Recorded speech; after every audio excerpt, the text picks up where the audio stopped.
He goes all the way to all square with 3 to play. Yeah. Then digs really deep, birdie 16. Continue on Utah 210 East for 7 miles. Back into the breeze, and it's a tough par 4.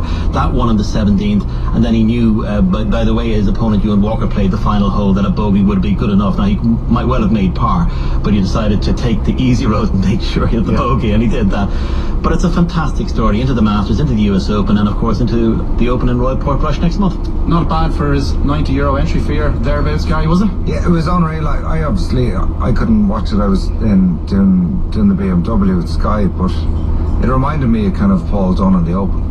You know, it was just the emotion, because it was following Brian Keogh and Greg on Twitter. Yeah. Because, not that I didn't win the amateur, but I kind of know the doors that will open for him, and I just loved his comments afterwards, that because a lot of them turn pro straight away, and there's kind of two schools of thought on it, but you know, he's got an opportunity to play in the tournaments that he would want to play were he ever to turn professional. I think the important, he's going to play the Open, he's going to play Augusta, he's going to play Winged Foot at the US Open, and hopefully he can get, the key I think will be to get as many invites to play in other professional events, just to get himself acclimatized, and he'll find out, deep down he'll know himself.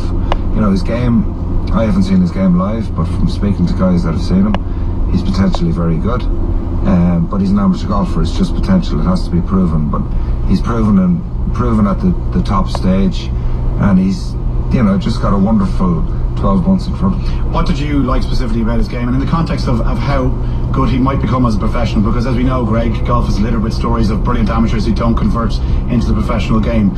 Do you think he has the type of game for it? Certainly seems to have the mentality. It's very difficult to know. I mean, all you have to do is look at the Walker Cup team from 2015, with Paul Dunne, yeah, but Paul Dunne was the 5th of those 5 players. Those 5 Irishmen on the Walker Cup team in 2015, and they dusted the Americans in Lyndon St. Anne's. And Paul Dunne, going into the Open Championship 2 months before that Walker Cup, Paul Dunne was ranked 85th in the world. He was the 5th of the 5. Yeah. You would not have picked him out necessarily to be the one who was going to succeed, but there's a whole lot more than simply golf game. It's to do with how you convert from the amateur game to the professional game, and I've said this in this program before. Paul was looking beyond the amateur game. When he was an amateur, he was beginning to think professional, beginning to think what he would do when he become professional. And the Walker Cup was a stepping stone along the way for Paul. It wasn't a big goal. I'm not saying it wasn't a major event for him, but it wasn't the big goal for him. The big goal was to make the transition from amateur to professional. Now, he did that effectively at the Open Championship in 2015, leading the Open in St. Andrews on his own after 16 holes of the 3rd round, leading jointly, heading into the final round, having to sleep on the lead.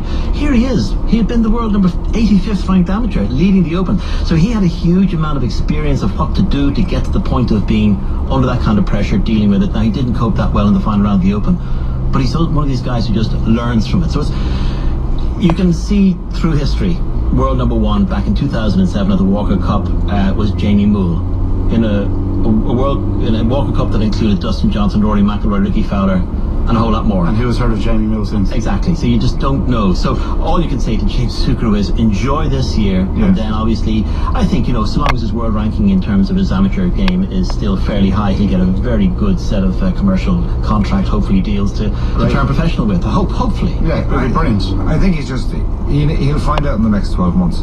He has to use this opportunity to learn how to be a professional if he wants to become a professional, and he doesn't have to. That's very important too. I mean, a lot of kids. He does want to, Gary. Yeah, I know he does. But he would have turned pro if he hadn't got this particular win under his belt. Yeah. Okay. So we'll see what happens. We have to mention Annabelle Wilson as well, Greg, winner of the Irish Ladies Championship at the age of what? She's 18, but the thing about Annabelle is that she has extraordinary ball striking ability. She's LPGA standard ball striking ability already. 255. I measured her drive yesterday. I was in Woodbrook for the playoff hole and the final holes. And she just has... She did drive you, so great. No problem. And maybe almost get up to the drive that you had to put your name on the long drive sheet on the 18th. God by now. 255, and she's still growing. She's still she's an 18-year-old girl.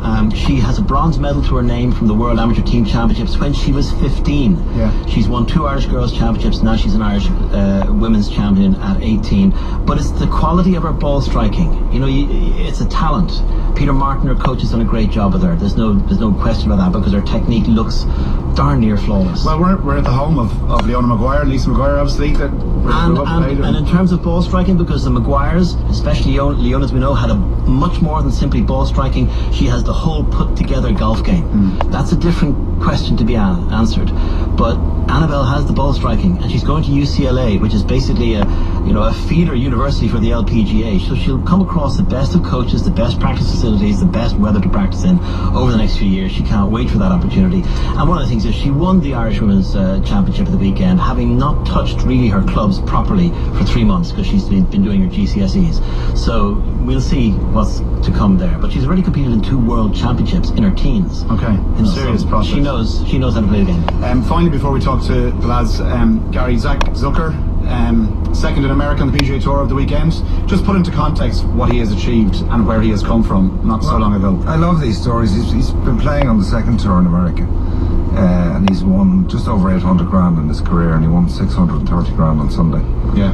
And a load of credit card bills and all that sort of stuff. Yeah, but not so long ago you were saying you couldn't even afford to pay off the credit card. That was the financial situation. You know, we see Ches Reavie, who won, who went through 15 million in career earnings, and you know, we hear those stories the whole time, but it's nice to see a guy get an invite and take advantage of the invite. So he's now up to 126 in the FedEx, and you know, the dream is alive again. And that's the great thing about professional sport, especially golf. It can change in a week. That's the good side of things. The bad side, which seems to be popping up more and more frequently these days, we do like to give Matt Kuchar a bit of a dig on the show for his conduct over the last while. Sergio Garcia hasn't exactly been covering himself in glory either recently, but Matt Wallace was picked up on a camera just berating his caddy in front of everybody. It's not the first time he's done it. It does seem to be a bit of a trend with him. How did you view that? Those Man United fans like that. But I saw Matt last year in Portugal, and he's given Dave McNeely, who's phenomenal caddy. He's been out on tour for a long time, 30 years. The optics of it, even the optics of the shot yesterday. You have a young, big, buff golfer giving out stink to a caddy who, as he says, has been around a long, long time. Yeah, I think if Stephen Ferris, who was here earlier, if it was Stephen, he just knocked him clean out of them. But yeah, there's lots of things to like about Matt Wallace. He's a guy who's, we're talking about a meteoric rise. He was on the third tour in Europe 2.5, 3 years ago. One on that, then one on the Challenge Tour to get in on the European Tour. He won 3 times last year and nearly made a Ryder Cup. Yeah. He plays. There's a little bit of Tiger Woods in the sense that he has this phenomenal desire to get the most out of his game every single time he goes out. Very few people have that. But there's another edge to him that's not nice, and it's something that he has to work on. He's now the #1 player in the race to Dubai. A responsibility comes with that. I think he's improved and learned a lot, but he needs to cop himself on, because where he's at it just looks nasty. The only thing I'll say is Dave McNeely, if he was sitting at this table, would say maybe I deserved it or whatever, because that's the type of guy Dave McNeely is. Dave is 67 years of age. He's caddied for Nick Faldo, Nick Price, Padraig Harrington. Famously didn't take John Daly's bag before the Open in '95, and John Daly won it. He's caddied for players who have won 14 majors, but just Dave hasn't ever caddied in one of those 14 majors.